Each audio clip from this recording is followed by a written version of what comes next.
Hey, welcome back. I'm Diane. And I'm Jessica. We hope that you enjoyed your mason jar candle from last week. And as always, the craft and the snacks are sponsored by the Friends of the Library Bookstore. And now Jessica is going to introduce our next craft. That's it. Hey everyone, this week we'll be making tie-dye bandanas. In your kit, we provided you with a white bandana, some rubber bands, a plastic bag, some rubber gloves, a tablecloth, as well as 3 different colors for you to tie-dye with.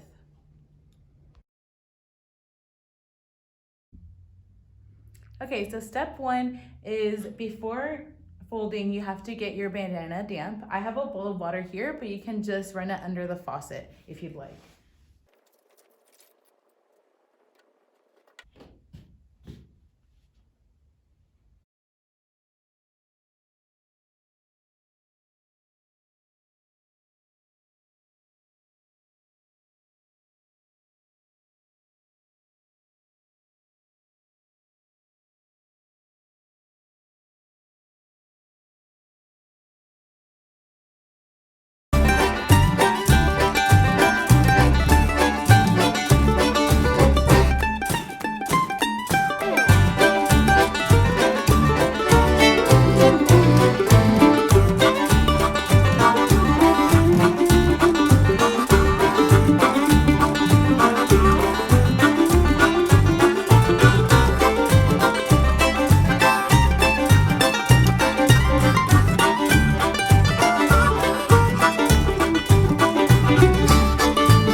dyeing your actual bandana.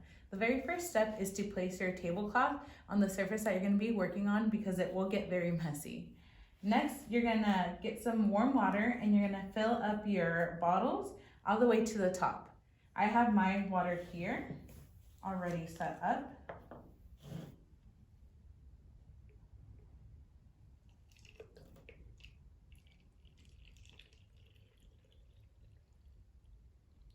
Make sure you don't spill.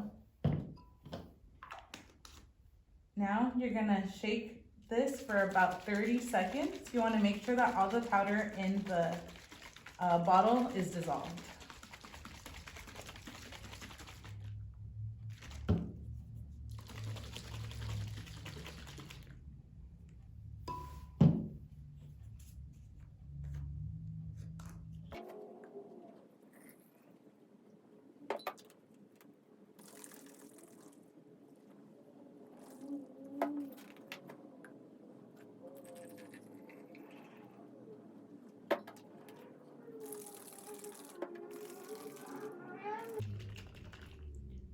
Make sure when you're shaking it that you hold onto the cap because it is not securely onto the container and it can pop off and make a really big mess. So next you want to put on your gloves.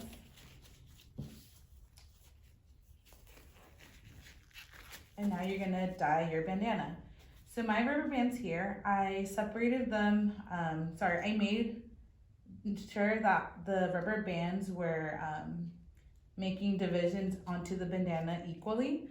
But at the end of the day, when you're doing tie-dyeing, you can put your colors in whatever form you want. You can put them in any order that you want. But just for reference, I'm doing mine like this. So I'm gonna do alternating colors.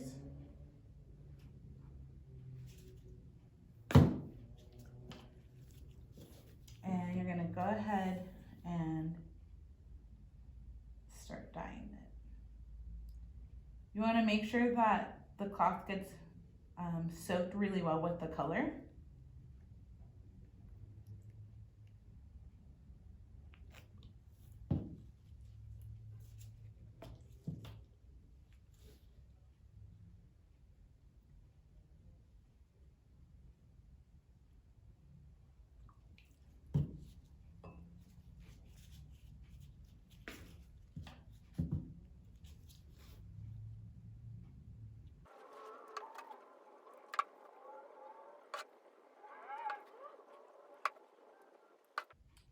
Once you have this side, you're gonna flip it over and do it again.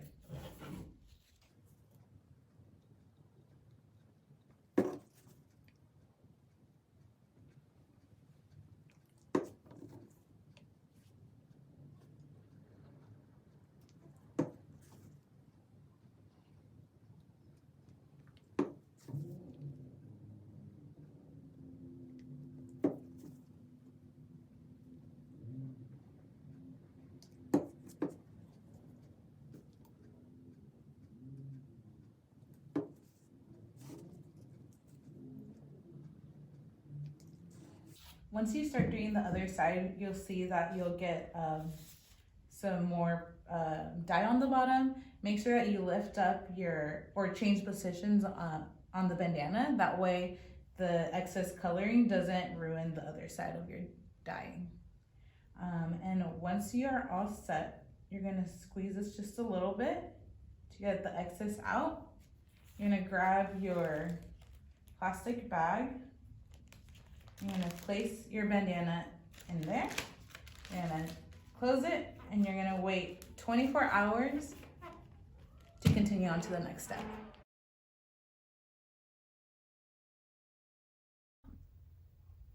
Okay, so it's 24 hours later now and you're gonna grab your dyed material and you're gonna go ahead and rinse it to get all the excess dye off of it. Make sure you keep your gloves because you don't wanna get any dye on your fingers.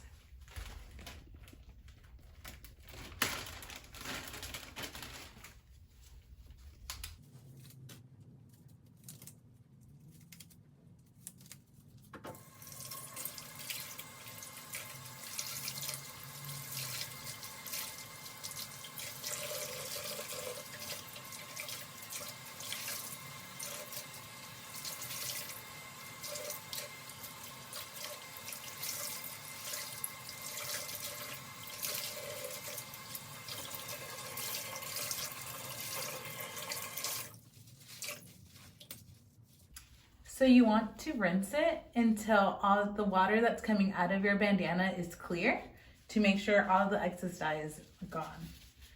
Once you're done, your bandana is going to look like this, and you're going to toss it into the washer with no other clothes, because then you're going to dye your other clothes. You're going to toss it in the washer and rinse it, put some detergent in it, and you are all done. We hope that you enjoyed our tie-dye and craft today. So you're gonna have leftover tie-dye in the 3 bottles. And with our leftover, we were able to make 3 shirts and a pair of socks. So here are 2 purple shirts. We made sure that we washed these together because they have light colors. And then we also did the same with the color pink. You want to make sure that you're washing similar colors together. That way the color doesn't bleed onto your other dyeing patterns. And if you still have some excess dye after, what you're going to want to do is dump that down the sink to dispose of it. And please be sure to check out redwoodcity.org/summerlearning. There's a link in the description to hear about our latest news and events. And if you want to join in to our newest teen virtual program called Teen Connect, you're going to want to register on the Eventbrite page down below on the descriptions. See you next week. Bye.